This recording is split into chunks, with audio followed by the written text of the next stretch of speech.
It's the fact that I have to change the turbo, and we just did like 20 dyno pulls. I'm just gonna send it.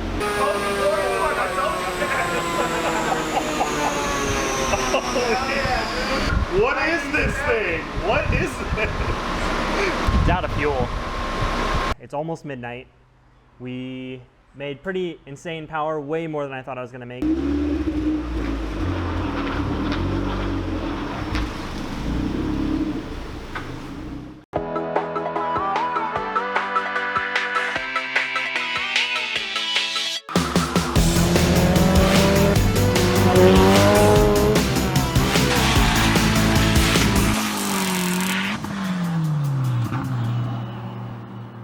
I just wanted to share this moment of frustration with you guys. Just want to let you know that I probably make just as many mistakes as anybody else. I'm no god mechanic. I'm sitting here with half my motor taken apart. I put the timing belt on and I was 1 tooth off at the crank. The dyno day is tomorrow morning, so I'm of course doing all my prep work very last minute. The only way I found out is because on my tablet it displays the VVT Advance, and the VVT Advance was stuck at about 15 degrees. That's the lowest it would go. And as soon as I saw that, I knew what I did. That means the intake cam is off of the crankshaft by 1 tooth. It turns out that the intake and the exhaust cam were both off by 1 tooth. It's the same thing as being off by 1 tooth at the crank. So everything was lined up on top, but the crank was 1 tooth off. And I'm so glad I found it, because this thing would have had a lot of trouble breaking any sort of power records if the intake and the exhaust cam were both advanced by 1 tooth. They were 15 degrees off, so not good numbers. So anyways, I'm just up in here fixing this thing right now, and we're gonna be ready to rock and roll. So if you make a mistake, it's no big deal. So I'm pulled over off the side of the freeway. Not really the side of the freeway. We in a parking lot, okay? The car, okay, I've been trying to diagnose this for so long. The fans randomly turn off on the freeway and the car starts getting too hot. And this only started happening recently. So the fans turn off on the freeway and I'm like, crap, I gotta slow down, help the car cool down a little bit. And the fans seem to randomly turn back on. So I'm like, okay, next time the fans turn off, I've been dealing with this for like months. Next time the fans turn off, I'm gonna get off the freeway right when they turn off, and I'm gonna mess with like the harness and just like see if something's up. I found like a kind of sketchy connection, resoldered it, whatever. The car's still doing it. I'm on the way to get tuned right now, and the car is overheating on the freeway. The fans keep turning off. Okay, so you guys remember how I fixed my speedometer, right? And that entailed putting a vehicle speed sensor in the car and hooking the vehicle speed sensor up to Megasquirt. So now Megasquirt knows how fast the car is going. These are the fan settings, right? Turn the fans off at 70 miles per hour. Turn the fans on essentially at 65 miles per hour. Why do the fans keep turning on as soon as I get off the freeway? Why would that be a base setting? It's not funny. Okay, so we got that figured out. We're about to get back on the road and get to, it's not funny. Oh my God. All right, we're freaking back on the road. So here we are back at another dyno day, which took twice as many hours as expected, but I think you'll all agree that the results were well worth it.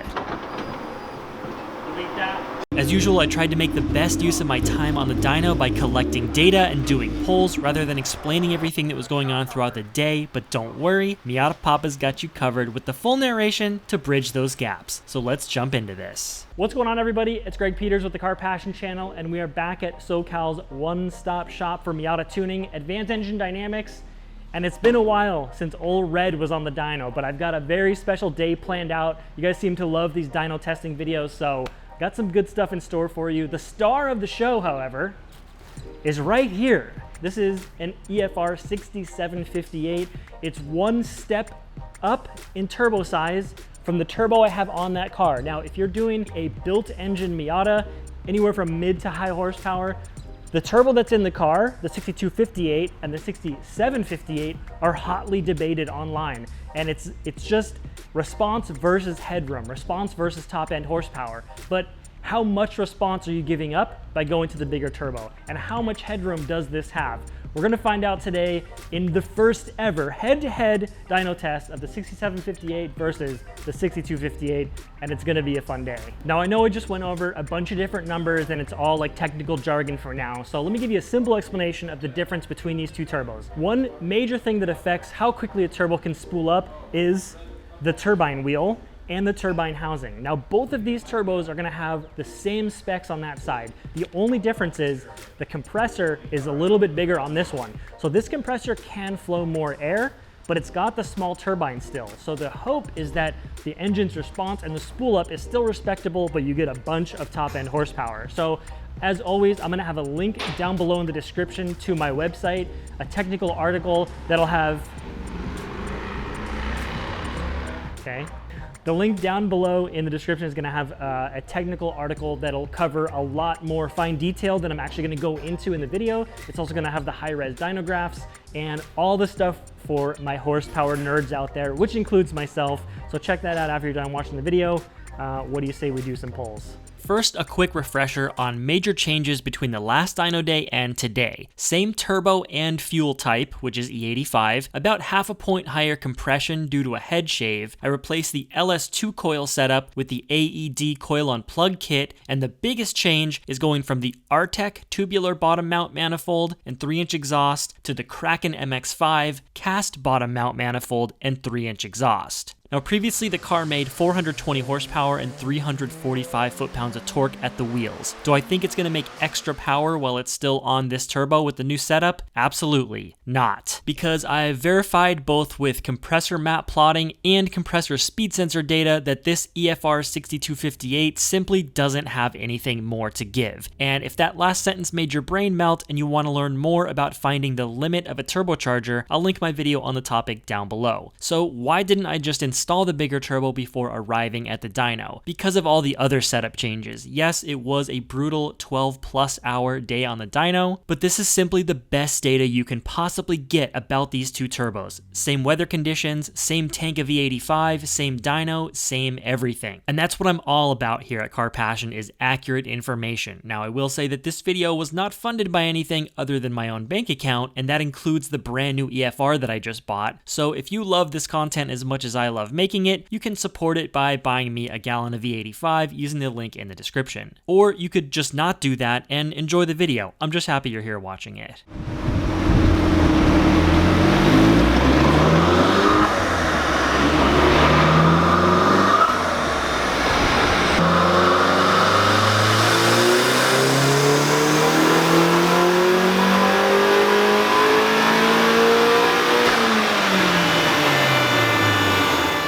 Okay, first pull of the day on a 10-pound wastegate spring, 268 wheel horsepower at just under 9 psi. Everything looks pretty normal except for this weird boost spike to 17 psi, which should really never happen when you're only running on spring pressure, aka when you have the boost controller turned off. Now, I didn't really think much of this until I started to feed some boost back in, and it became less of a boost controller and more of a boost out of controller. But basically there's something that needs free play on the wastegate that's binding up, and it's not letting the wastegate close. So if the wastegate's not closed all the way, the spool up is just like totally killed. So obviously we can't continue until that's fixed. I mean, just look at these dynos, how the power is all wavy from the boost fluctuations. Now I brought a bunch of wastegate springs with me, and I'm glad I did, because since I run a TurboSmart IWG75 actuator, it's super easy to change the springs. So I installed 20 psi worth of springs, pretty much negating the need for any boost control, and then I packed that wastegate arm on the turbo full of anti-seize to basically stop it from binding, which would only last a couple pulls at a time, but that's really all I needed to do the test that I wanted. Once I remove the turbo, I can actually fix the problem, which I'll show a little bit later in the video. But for now, let's see what old Red does on a proper 20 psi pull.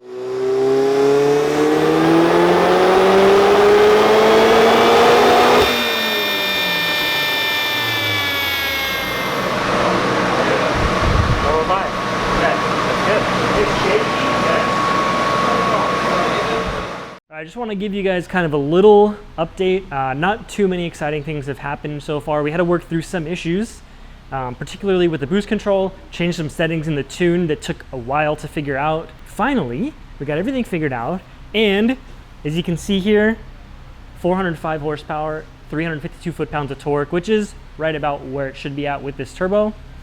And I can finally start doing some tests on it now that it's 4 p.m. And then after that, I'm gonna try to change the turbo. So, oh my God, just saying it out loud is painful. What I wanna explain real quick is when you take two turbos with the same exhaust side, same turbine wheel and turbine housing, but they have different compressors. When you put it on a dyno and do pulls from a low RPM, the dyno graph oftentimes will not show much of a difference in spool up between those two turbos. Where you will have a difference that a dyno doesn't typically show you is how quickly does that turbo respond. So let's just say both turbos can achieve full boost by around 4,000 RPM. Think about driving out on the road and cruising at 4,000 RPM and you step on the throttle. Obviously, it's not going to spool up immediately, and a turbo with a bigger compressor, like the turbo that I'm going to put on, will take even longer to spool up because the compressor wheel is heavier, it's got more inertia, blah, blah, blah. So what I'm going to try to do is some head-to-head dyno tests, pulling from several different RPMs that I'll be able to overlay later, and you'll really be able to see the difference between those two turbos and hopefully decide for yourself which one is for you. While I'm at my fuel pressure regulator, I should also mention that with the bigger turbo, I'm most likely going to run out of fuel today. I just want to clarify something real quick. When I say I'm going to run out of fuel, I don't mean that my tank is empty. I mean that my fuel system cannot flow enough to support how much power the engine's making. So I'm going to push it as much as I possibly can and see what kind of power I can get out of it. I know it's going to do above 400. The turbo should be able to do 450, maybe even closer to 470. But I could be limited on fuel. So I'm gonna raise my base fuel pressure and just gonna run it and see what she can make. Hopefully we'll break some kind of power record today, but it's all fun, right? All right, so no surprise that it made just over 400 horsepower. I just wanted to get the power right back to where it was before so I get a good dyno plot of the power band over the whole RPM range for a comparison against the bigger turbo once I change it out. But before I change the turbo, there's one more test that I need to do that I'm calling the transient response test. I'll be rolling on the power from a cruising state, data logging how long it takes the boost to go from 0 to 20 PSI when full throttle is applied at RPMs ranging from 3,000 up to 5,500. I'll also have the dyno measuring power output since power isn't always directly related to boost pressure, so I can overlay how fast the torque is building as well. To stay as consistent as possible and avoid the cracking open of the wastegate affecting spool up time, I turn the boost controller up to 100% and simply watch the boost gauge during the pull, lifting off the throttle when I saw about 22 to 23 PSI. So here's what the test looks like.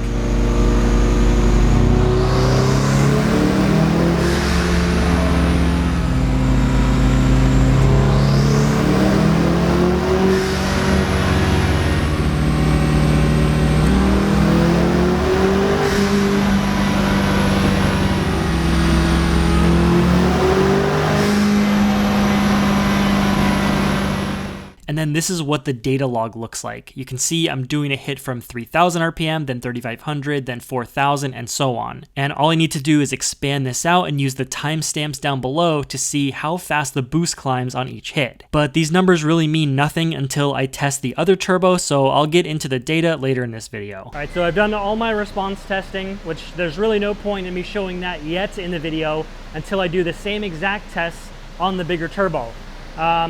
There's one thing that's in the way of me doing that test, and it's the fact that I have to change the turbo. And we just did like 20 dyno pulls, and as you can imagine, the manifold is not cold right now.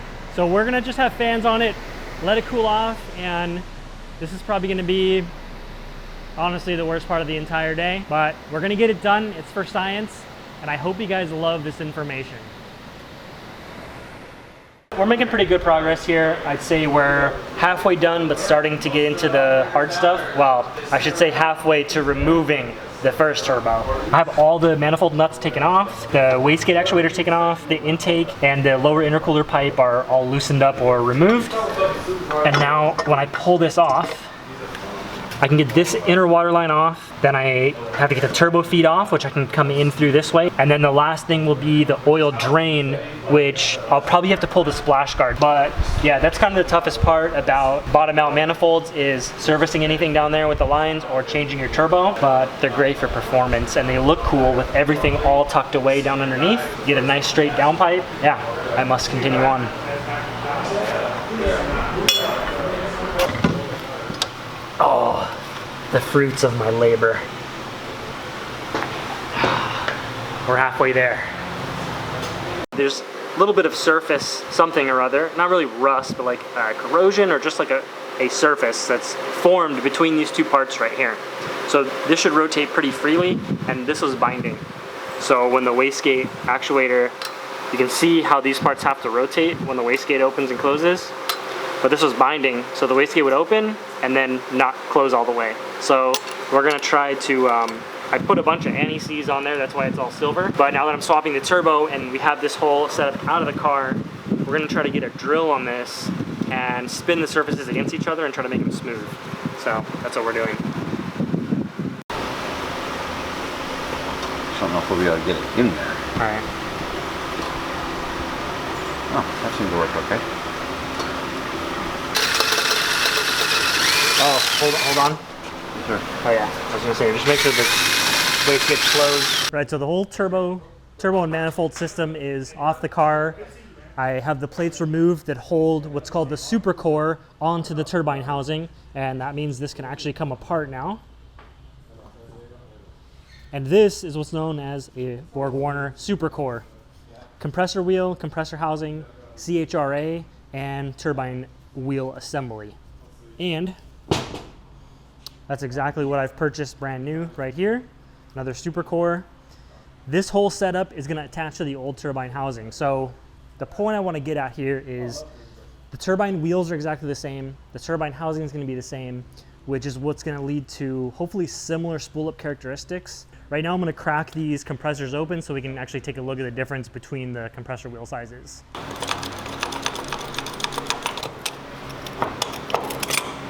And you always got to be super careful when you get your turbo taken apart. Like, if I were to drop this thing right now, it would ruin it. Okay. Now. So this one here is a 67 millimeter diameter compressor, and this one is 62 millimeters in diameter. Now the maximum flow rate between these two compressors that you can probably barely see a difference on is about 80 horsepower. I don't know if this is actually gonna be able to make another 80 horsepower on top of what the car already made, primarily due to the fact that I'd still be pushing all that through the small exhaust housing. The small exhaust housing is what helps it spool up so fast. So there's compromises everywhere, but I know a lot of people out there are trying to decide between these two turbos for their builds. So we're gonna do a real A to B test here and see how it turns out, and hopefully go home with a new record number for the Miata. I'm hoping to maybe breach the 450 range, but we'll see. Our peak number today is 405, so let's keep on trucking.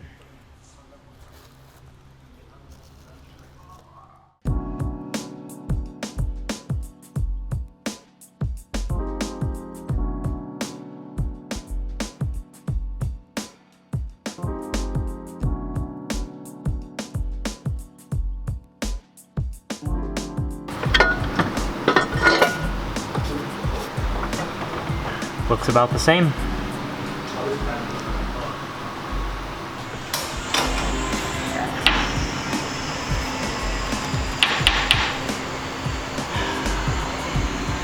Another late night at Advanced Engine Dynamics. What time is it right now? It is 9:17 p.m. Just finished the turbo swap. Remind me in the comments to never do this again, ever. We're ready. I do feel a little like rejuvenated now that the hardest part of the day is finished. But I'm still getting a little tired. Don't watch me spill everywhere. Turbo swap is completely done, and I'm not gonna touch the tune at all.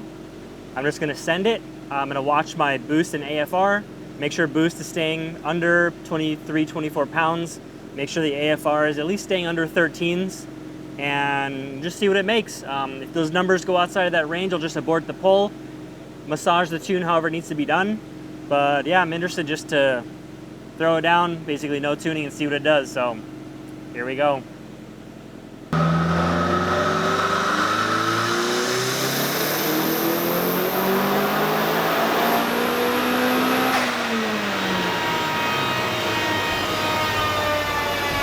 Second. Felt hard. Yeah. Hey. 458. First pull.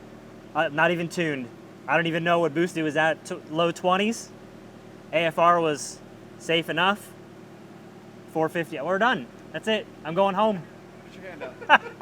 Put your hand No, no, no. Put your hand out. Ah! Dude. I gotta see it up close. Let me take a look at this thing.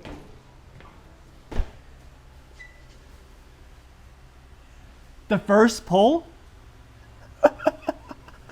That's record numbers.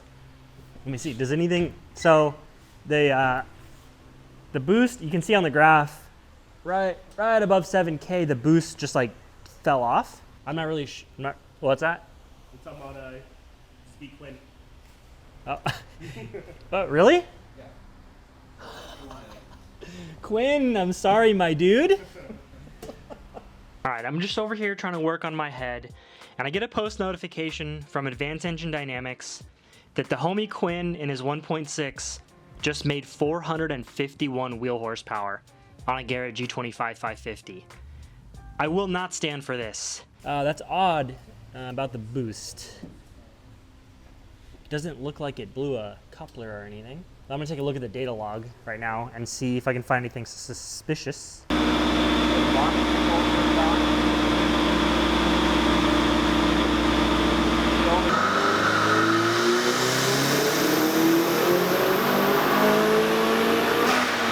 It didn't take too long to discover the issue here. What happened was during that pull, when the boost fell off and you can see the power drop there, that is the exact moment that the coolant temperature sensor decided to die. And the reason for the boost dropping is because of a safeguard I have set up so that if the coolant temperature is too cold, it will turn the boost controller off. And what the ECU saw was that the coolant temperature was 0 degrees Fahrenheit. It shut the boost controller off. To remedy the situation on the dyno, we just threw a jumper into the temperature sensor connector, which locked the temperature at 180 degrees. I wouldn't recommend doing this for any extended period of time, but we got done what we needed to get done on the dyno with this little hack.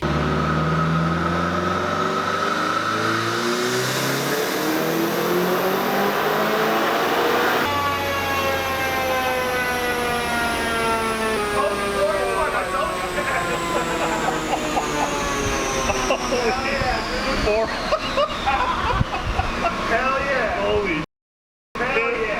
Hell yeah, brother! Look at the stress. I know, dude. 400 foot-pounds of torque. That's 50 foot-pounds. That's well over 500 crank horsepower.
Well, there it is, boys. 497 wheel horsepower and 437 pound-feet of torque. And I know you're asking yourself right now, Craig, why didn't you just turn it up half a PSI so you could break 500 horsepower for the E-Cred? Trust me, I tried. The problem was that the exhaust pressure inside the manifold became so high that it was overwhelming 21 pounds worth of wastegate spring, and the boost controller turned up to 100% duty cycle. The boost was hitting almost 33 PSI at peak. Trust me, I was not scared. I just didn't have any more knobs to turn up. You can see in the logs that the boost would come on strong and then taper down to 26 PSI by redline. So I've got to do a little bit different boost control setup, which of course I'll have a full video on, and then replace the entire fuel system again. All right, guys, well, I'm dead tired. It's almost midnight. We made pretty insane power, way more than I thought I was gonna make, 497 wheel.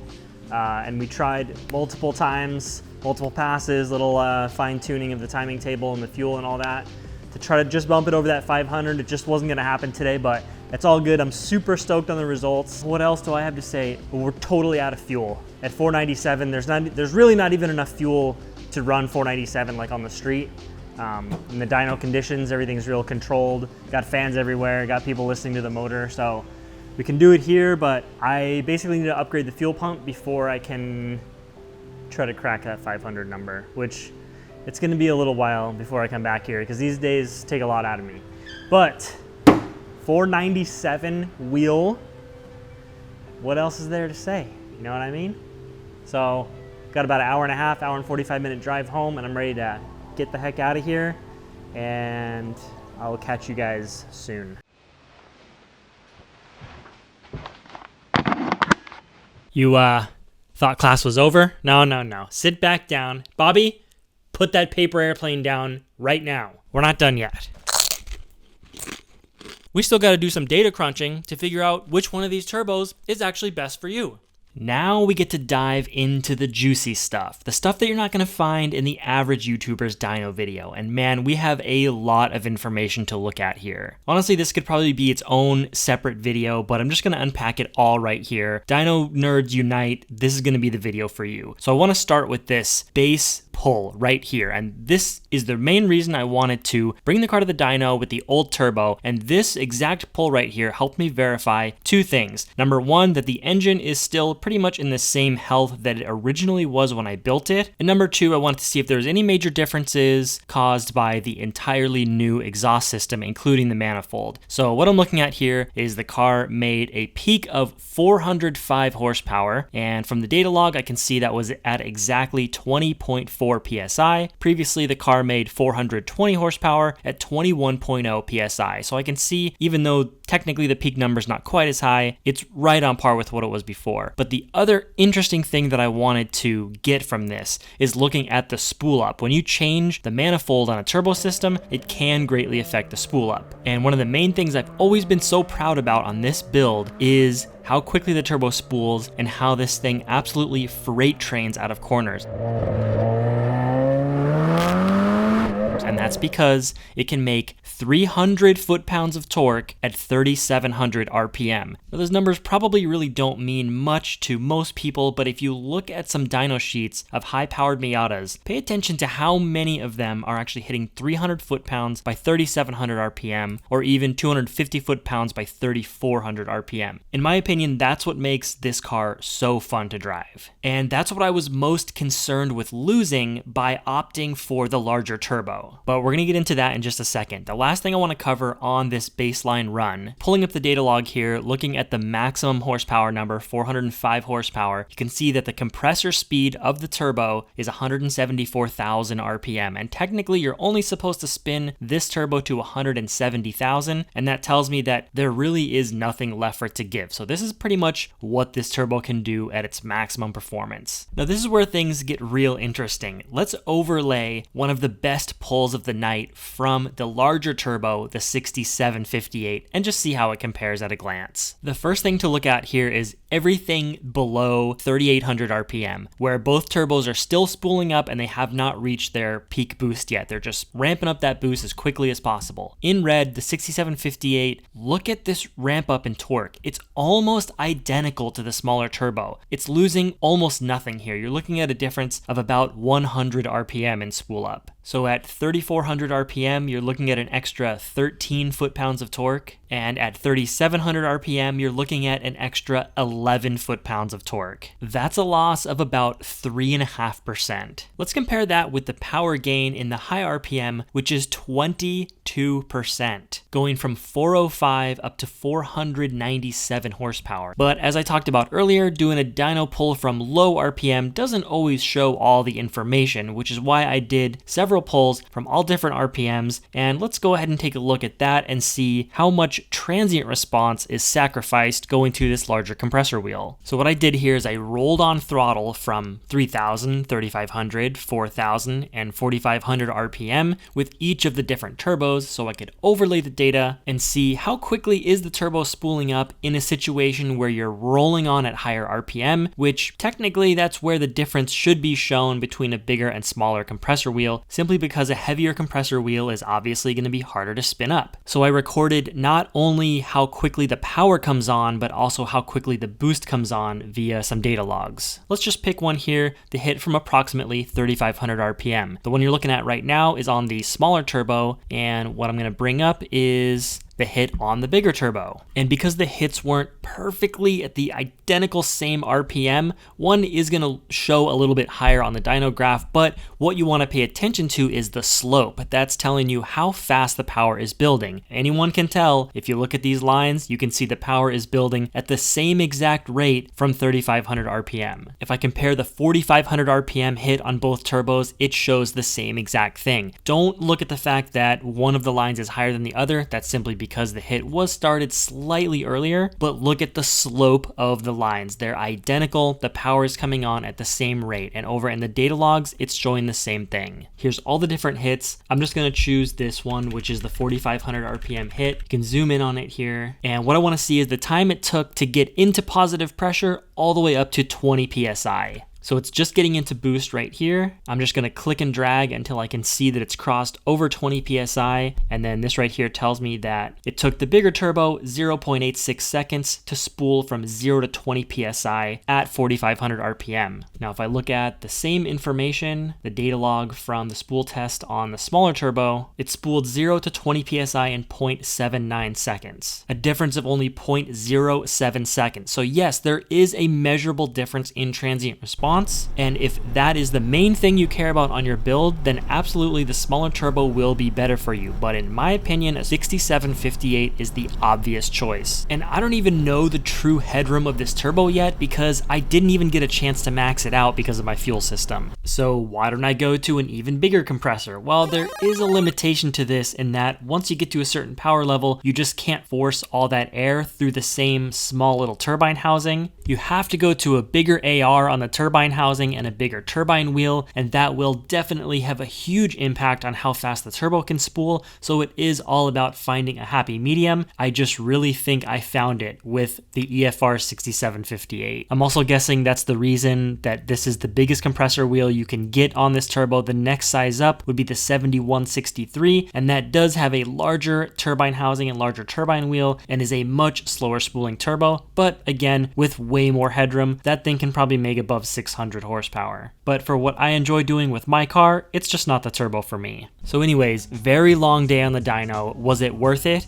Heck yes, it was. People have been debating about these two turbos for probably close to 10 years, and I feel like we finally have a good, true apples to apples comparison. I did everything I could to bring you guys the answers to the questions that I had when I was choosing this turbo, so now hopefully everyone out there can make an informed decision for their own build. All right, I hope you guys enjoyed that video. I hope you learned a ton of stuff, and if you are deciding between these two turbochargers, maybe this will provide some insight to help you make that decision. Now, I know when I was at the end of the dyno day, I said, it's really going to be a while before I try to bring the car back here, put a bunch of new stuff on it, and do one of these long dyno days again. But I already ordered all the parts, and I already have a dyno appointment. So we're going for 500, baby. So mash that like button if you did enjoy this video, and I will catch you in the next one. Peace out.